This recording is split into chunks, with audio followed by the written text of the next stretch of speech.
Assalamualaikum warahmatullahi wabarakatuh. Saya di sini Garal Fandi dengan NIM STE 2022 03 089.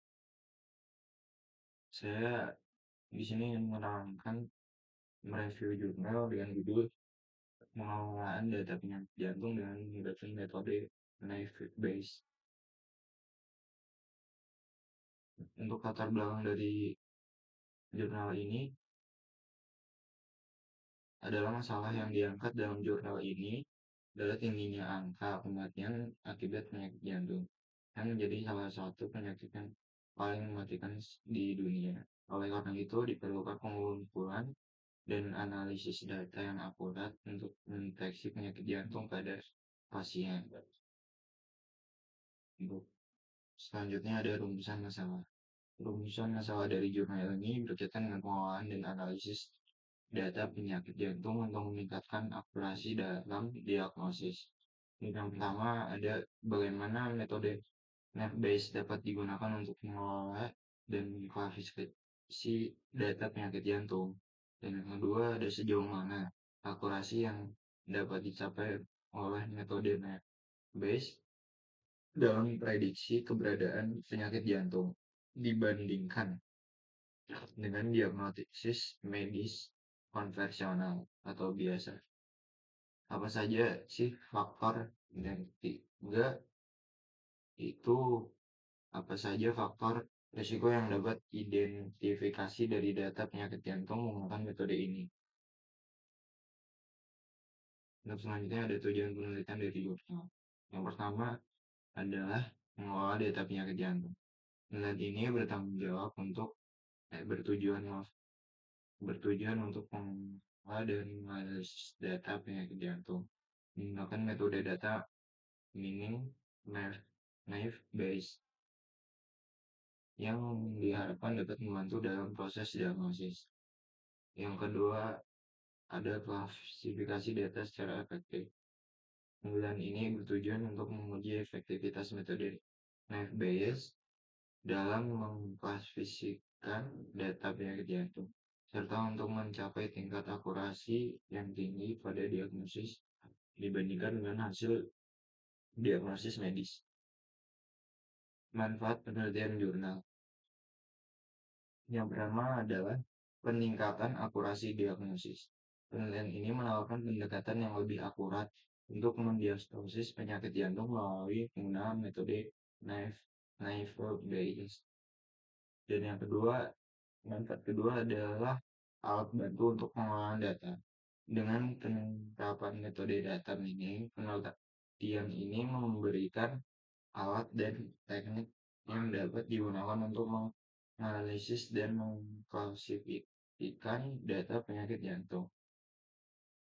Batasan masalah dari jurnal ini. Yang pertama ada metode klasifikasi yang digunakan.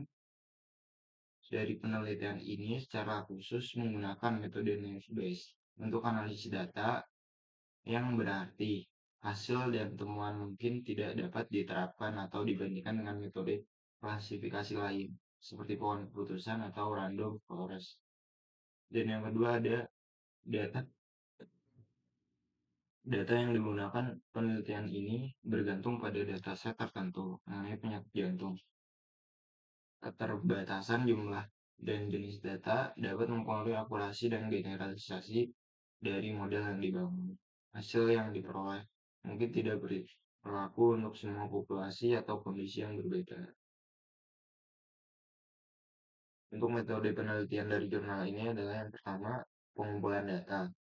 Data yang digunakan dalam penelitian ini berkaitan dengan penyakit jantung yang dikumpulkan dari sumber yang relevan. Dan yang kedua, ada pembersihan data.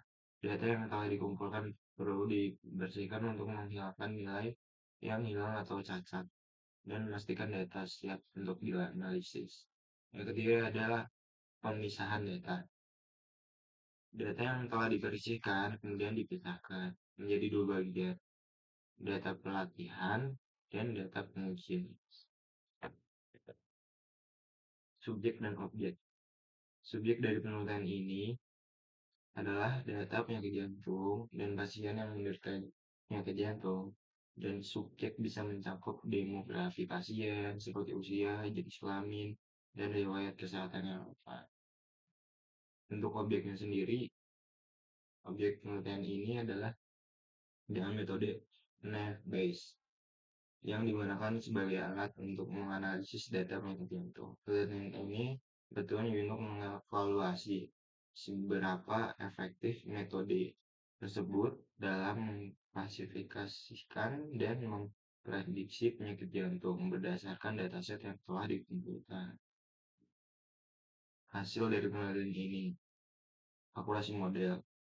Yang pertama, penelitian menunjukkan bahwa metode Bayes dapat mengklasifikasikan data penyakit jantung dengan akurasi besar 79,92%. Hasil ini diperoleh dengan membandingkan prediksi model dengan diagnosis dokter.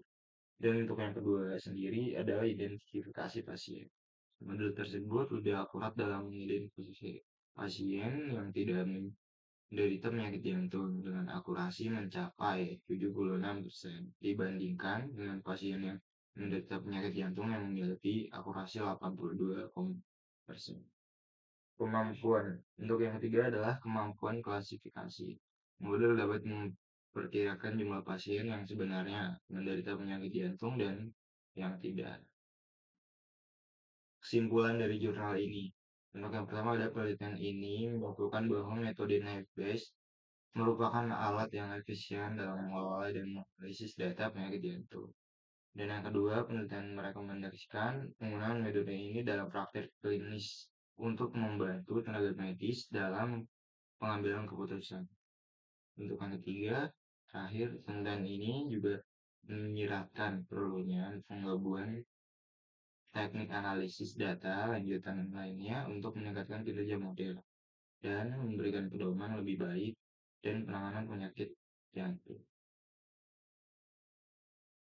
Kelebihan dan kekurangan dari penelitian ini. Untuk kelebihannya tersendiri ada di akurasi tinggi. Penelitian ini menunjukkan bahwa metode Naive Bayes dapat mencapai akurasi prediksi sebesar 79,92% ketika dibandingkan dengan diagnosis medis.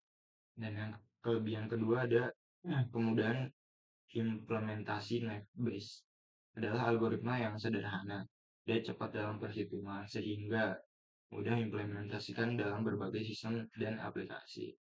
Dan untuk kekurangan dari jurnal penelitian ini adalah yang pertama, keterbatasan akurasi. Meskipun penelitian menunjukkan akurasi sebesar 79,92%, masih ada ruang untuk perbaikan. Soal 79% itu masih bisa diperbaiki nih menjadi 82 atau selebihnya. Dan untuk yang kedua, ada ketidakmampuan menghitung kinerja klasifikasi. Salah satu kelemahan eksplisit disebutkan dalam penelitian adalah bahwa metode Naive Bayes tidak dapat menghitung akurasi klasifikasi secara langsung. Untuk diskusi dari jurnal ini adalah penelitian ini mendemonstrasikan bahwa metode Naive Bayes dapat digunakan secara efektif untuk mengklasifikasikan data penyakit jantung dengan akurasi 79,92%. Namun, penulis juga menekankan pentingnya memahami batasan dari metode ini, khususnya dalam hal asumsi independensi secara antara fitur-fitur yang mungkin tidak dipenuhi dalam dunia nyata atau data nyata. Perbandingan dengan diagnosis medis, hasil akurasi yang diperlukan dibandingkan dengan hasil diagnosis medis menjadi tolak ukur untuk hal yang penting. Meskipun akurasi tersebut menggembirakan, penulis mencatat bahwa masih terdapat risiko kesalahan diagnosis yang menjadikan validasi lebih lanjut diperlukan sebelum penerapan klinis. Rekomendasi dari jurnal ini, pengembangan model yang lebih canggih selanjutnya disarankan untuk mengeksplorasi Penggunaan metode pembelajaran mesin lainnya seperti random forest atau algoritma pembelajaran dalam deep learning yang mungkin memberikan akurasi yang lebih tinggi dan dapat mengangkat interaksi antara fitur. Dan validasi dan pengujian lanjutan untuk melakukan validasi model menggunakan dataset yang berbeda dan lebih besar agar dapat berfungsi dengan baik dalam konteks dunia nyata.